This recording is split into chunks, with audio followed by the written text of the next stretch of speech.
Guys, welcome back to my channel. तो आज की वीडियो होने वाली है फेस रेजर के बारे में। तो आज मैं बताऊंगी कौन सा रेजर बेस्ट है और कौन सा रेजर हमें यूज़ करना चाहिए और कौन सा नहीं यूज़ करना चाहिए। फेस रेजर इसलिए भी ज़रूरी है कि अगर हम जैसे मेकअप यूज़ करते हैं तो हमारा मेकअप फ्लॉलेस नहीं होता, क्योंकि रीज़न है क्योंकि हमारे फेस पर बहुत सारे ओपन पोर्स हैं, डार्क स्पॉट्स है, टैनिंग है। तो अगर हम नाइट में या कभी भी फेस रेजर यूज़ करके और फिर फेस पे मेकअप अप्लाई करते हैं तो मेकअप स्मूथ होता है, बहुत लॉन्ग लास्टिंग रहता है, फ्लॉलेस लगता है और इवन लगता है। तो सबसे पहले बात करते हैं हम इस वाले रेजर की। ये आपको लोकल मार्केट कहीं भी मिल सकता है, पर ये रेजर आपको यूज़ नहीं करना चाहिए। बिगनर्स को तो बिल्कुल यूज़ नहीं करना चाहिए, क्योंकि इसकी जो ये बहुत शार्प है, एकदम ब्लेड की तरह, तो इससे आपको कट लगने का बहुत रिस्क है। तो मेरे अकॉर्डिंग आप इसे यूज़ ना करें, बिगनर्स तो बिल्कुल यूज़ ना करें। ये रेज़र आपको किसी भी लोकल मार्केट में 50 या 80 में अवेलेबल हो सकता है। इसमें 3 मिलते हैं, बट ये रेज़र मेरे अकॉर्डिंग आपको फेस पर यूज़ नहीं करना चाहिए। कुछ लोग इस रेज़र को यूज़ करते हैं, तो ये रेज़र के लिए तो बिग नो है। ये रेज़र तो आप बिल्कुल भी यूज़ ना करें।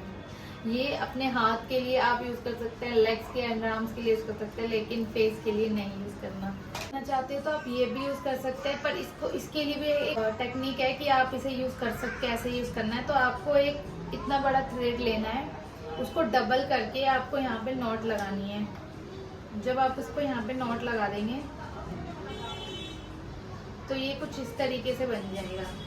इसको आपको एक 1 ट्विस्ट देना है और 2 बार देना है इसको, ये ट्विस्ट। उसके बाद आप इसको जैसे अपर लिप पे, आईब्रो पे बहुत इजीली यूज़ कर सकते हैं। ये ऐसे चलता है। अगर आपको सिर्फ आईब्रो के कुछ बाल रह गए तो आप ये हेयर प्लगर यूज़ करके अपने कुछ जो छूट जाते हैं वो निकाल सकते हैं। बट ये हम लोग बचपन में यूज़ करते थे। अभी मेरे हिसाब से तो ये एक आधा एक्स्ट्रा बाल जो होते हैं उनको निकालने के काम आएगा, और अभी उसके लिए कोई काम नहीं आएगा। तो सबसे बेस्ट जो है वो है कार्मेसी का फेस रेज़र। ये उसका जेल है और ये उसका रेज़र है। मैं आपको रेज़र दिखाती हूँ। इसमें 2 रेज़र मिलते हैं, एक आईब्रो का और एक फेस का। फेस का रेज़र आप तब यूज़ कर सकते हैं अगर आपके यहाँ पे बहुत सारे हेयर हैं। अगर मेरे तो हेयर है नहीं, पर जिनके होते हैं उनके लिए। पर ये ज़रूरी नहीं कि सिर्फ पूरे फेस पे यूज़ करते हैं। हम इसको अपर लिप्स पे, हम आईब्रो पे, फोरहेड पे यूज़ कर सकते हैं, लेकिन इसको डायरेक्ट कभी भी अप्लाई नहीं करना है। इसको यूज़ करने के लिए या तो एलोवेरा जेल यूज़ करना है, नहीं तो इसका जेल आता है, ये कार्मेसी का ही है और ये रेज़र के साथ ही मिला। बहुत अफोर्डेबल है। ये नायका, अमेज़ॉन, फ्लिपकार्ट सब पे अवेलेबल, लेकिन मेरे हिसाब से आपको इसे नायका से ही लेना चाहिए। ये इसका जेल है, बिल्कुल एलोवेरा जेल जैसा ही है, बस थोड़ी सी स्मेल उतनी अच्छी नहीं है, पर ठीक है, बहुत अच्छा है। और ये जिगजैग पैटर्न में आता है। इससे कट लगने का कोई रिस्क नहीं है। इससे चाहे बिगनर यूज़ करे चाहे कोई भी यूज़ करे, इससे कट नहीं लग सकता। अगर मुझे कहीं अर्जेंटली जाना है तो मैं बहुत आराम से इसको फेस पे जेल लगा के अपनी आईब्रो भी कर लेती हूँ। इसको चलाने की ट्रिक भी बहुत ईजी है। आपको सिर्फ एक फिंगर ऐसे रखना है और बहुत हल्के हाथ से आपको अपने फेस पे ऐसे, आईब्रो पे ऐसे, अपर लिप्स पे ऐसे करके पूरा यूज़ करना है। मैं इसको यूज़ करने का तरीका भी आपको नेक्स्ट वीडियो में बता दूँगी। अभी मैं बात कर रही हूँ कि आपको जो लेना है बहुत अफोर्डेबल है, और ये आईब्रो के लिए है, बट ये उतना वर्थ है नहीं। मुझे उससे अच्छा मुझे ये वाला ही लगता है। वैसे एक आता है जिसमें इसमें 3 तरह के, बहुत तरह के मिलेंगे नायका पे आपको, जिसमें 3 मिलेंगे ऐसे, किसी में 2 मिलेंगे, किसी में 1 मिलेंगे। वो आप अपने अकॉर्डिंग ले सकते हैं। तो अभी मैंने मेकअप अप्लाई किया हुआ है तो मैं फेस पे इसको यूज़ नहीं कर सकती, तो मैं इसको आपको हाथ पे यूज़ करके दिखाती हूँ। ये बहुत ईजी है, आपको पता भी नहीं चलेगा।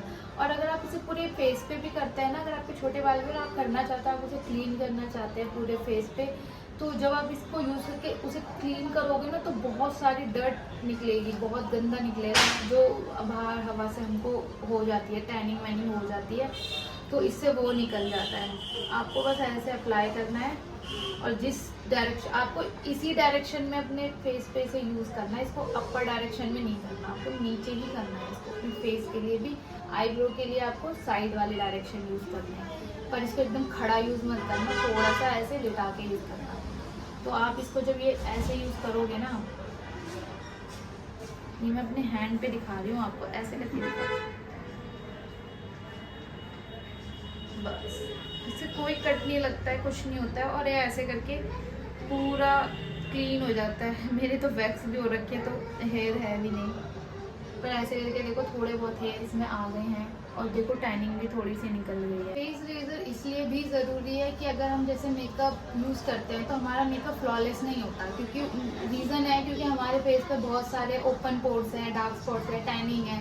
तो अगर हम नाइट में या कभी भी फेस रेजर यूज़ करके और फिर फेस पे मेकअप अप्लाई करते हैं तो मेकअप स्मूथ होता है, बहुत लॉन्ग लास्टिंग रहता है, फ्लॉलेस लगता है, और इवन लगता है कि मतलब हेयर की वजह से कहीं ज़्यादा लग रहा है, कहीं कम लग रहा है, तो वो नहीं होगा। अगर आपको फ्लॉलेस मेकअप चाहिए तो आप फेस रेजर यूज़ ज़रूर करें, इससे आपकी पूरी पोर्स भी क्लीन हो जाते हैं, टैनिंग भी निकल जाती है, बहुत सारी डर्ट जो आपको होती है वो डर्ट भी निकल जाती है। तो मेरे हिसाब से आपको फेस रेजर ज़रूर यूज़ करना चाहिए। अगर आप फेस रेजर कर रहे हैं तो जैसे आपने ये जेल लगाया, फेस रेजर किया, उसके बाद अपना फेस अच्छे से वॉश करके एलोवेरा जेल नहीं तो कोई मॉइस्चराइज़र आप लगा लो और आराम से सो जाओ। ज़्यादातर आप इसको नाइट में यूज़ करो तो बेस्ट है, क्योंकि नाइट में हमारी स्किन रिपेयर होती है। तो अगर हम फेस रेजर यूज़ करके अच्छे से क्लीन करके फिर मॉइस्चराइज़र या एलोवेरा जेल लगा के सोते हैं तो मॉर्निंग तक हमारी स्किन बहुत अच्छे से फ्लॉलेस हो जाएगी। उसके बाद आप मेकअप अप्लाई करके देखना, और आपका मेकअप बहुत फ्लॉलेस, बहुत इवन टोन, लॉन्ग लास्टिंग रहेगा, बहुत अच्छा लगेगा। आप खुद उसको देखना, आप बिफोर एंड आफ्टर भी लेकर देख सकते हो। Thank you guys for watching this video. अब मिलते हैं नेक्स्ट वीडियो में, बाय।